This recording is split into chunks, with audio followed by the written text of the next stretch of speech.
দেখো, দুঃখ কষ্ট কম বেশি আমাদের সবারই লাইফে আছে। কেউ বলতে পারবে না যে তার লাইফটা ভীষণ সুখের, তার লাইফে কোনো দিন কোনো ঝগড়া ঝামেলা দুঃখ অশান্তি কিছুই আসেনি। মানে এরকম মানুষ পৃথিবীতে নেই বললেই চলে। ভগবান শ্রীকৃষ্ণের ইয়েতেও কিন্তু মনে কিন্তু একটা অশান্তি ছিল রাধারানীকে নিয়ে, মানে এরকম একটা ব্যাপার। তো ভগবান যখন পার পায়নি, তো আমরা কোথাকার কে, তাই না? আমরা কীভাবে পার পাবো এই দুঃখ কষ্ট থেকে?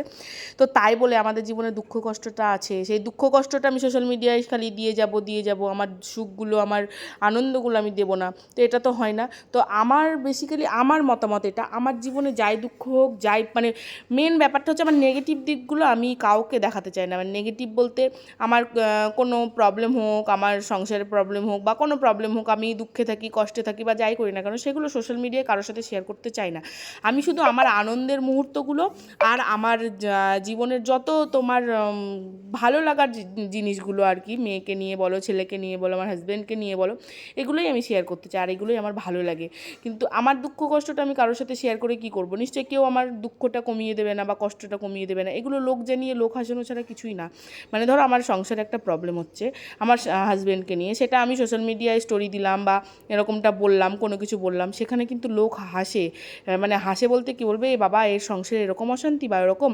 কিন্তু আমি যখন আমার খুশিটা, আমার আনন্দটা সবার সামনে দেখাবো না, সেখানে কিন্তু মানুষের ভেতরে না পজিটিভ ভাইব একটা হয় না, পজিটিভ ভাইবগুলো ছড়াবে, নেগেটিভ কোনো কিছু ছড়াবে না। এগুলো ঠিক না। মানে বিশেষ করে সোশ্যাল মিডিয়াটা এতটাই একটা মানে যেমন ভালো সোশ্যাল মিডিয়া, সেরকম কিন্তু খুবই বাজে। মানে এখানে কোনো কিছু করতে গেলে না, কোনো কিছু দিতে গেলে, পোস্ট করতে গেলে মানে 10বার ভেবে তারপরে কোনো কিছু করতে হয়। মানে এরকম একটা ব্যাপার, সেটা আমি এখন বুঝতে পেরেছি। এতদিন হয়তো বুঝিনি, কিন্তু এখন আমি বুঝতে পেরেছি। তো যাই হোক, অনেক কিছু বকবক করে ফেলেছি। তো যাই হোক, তোমার জীবনে যে দুঃখ কষ্ট থাকবে বলে যে আমি আনন্দটা পিছিয়ে রাখবো, বা সেই দুঃখের মাঝখানে যে একটা কোনো কিছু আনন্দ আসবে আর সেই দুঃখর কথাটাই মনে রেখে আমি মুখ ফুলিয়ে বসে থাকবো বা মন ভার করে বসে থাকবো, এরকম কিন্তু আমি না। মানে আমার ভেতরে যাই থাকুক না কেন, আমার বাইরে থেকে কেউ বুঝতে পারবে না আমাকে দেখে যে আমার ভেতরে হয়তো কোনো একটুও প্রবলেম আছে। থাক না, মনের প্রবলেমটা মনের ভেতরেই থাক, আর বাইরের যে খুশিটা সবার সামনে, সেই খুশিটা মানে যতটা নিজেকে খুশি রাখতে পারা যায় আর কি, ততটাই খুশি রাখা দরকার মানুষের, সবার লাইফে। তাই বলে আবার তোমরা ভেবো না যে আমার লাইফে বিশাল দুঃখ কষ্ট, এরকম কিছুই না। দুঃখ কষ্ট সবার লাইফে থাকে, আমারও আছে। আমারও হাজব্যান্ডের সাথে ঝগড়া হয়, মন কষাকষি হয়, রাগারাগি হয়, আমারও খিচখিচে ভাব ধরে যায়, অনেক কিছু হয়, অনেক রকমের প্রবলেম হয়।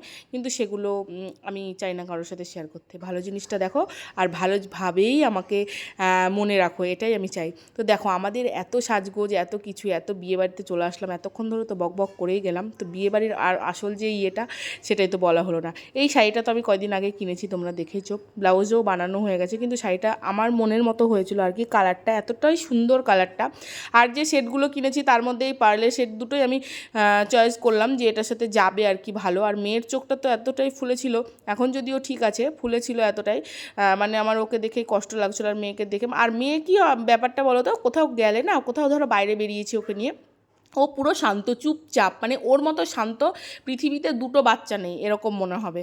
তো ওকে নিয়ে আমার কোনো ঝামেলা নেই, বাইরে বেরিয়েও ঝামেলা নেই, বাড়িতে থেকেও কোনো ঝামেলা নেই। মেয়ে আমার সত্যিই লক্ষ্মী। তো বিয়ে বাড়ি যাবো, খাবার ভিডিও করবো না, সেটা কি কখনো হয় বলো? সেটা কখনোই হয় না। মানে খাবার ভিডিওটা মাস্ট করতেই হবে, এরকম একটা ব্যাপার। বিশেষ করে কোনো ভোজ বাড়িতে খেতে গেলে না, আমি ফ্রাইড রাইসটা খেয়ে পেট ভরিয়ে নিই। ভাত খাওয়ার কোনো জায়গায় থাকে না আমার পেটে, আমি কী করবো? তারপরে আমরা একটা ঘরে এসে এখানে আমরা তিনজনে মানে রেস্ট নিচ্ছিলাম, মেয়েকে ঘুম পাড়ানোর চেষ্টা করলাম, ও তো ঘুমোলোই না, এত রাত্রি হয়ে গেছে, তখন বাজে রাত্রি 1:30। তো আর কি বলবো। তো আমার ভিডিওটা কেমন লাগলো অবশ্যই জানিও, আর একটা লাইক করে দিও, আর পাশে থেকো। Thank you so much.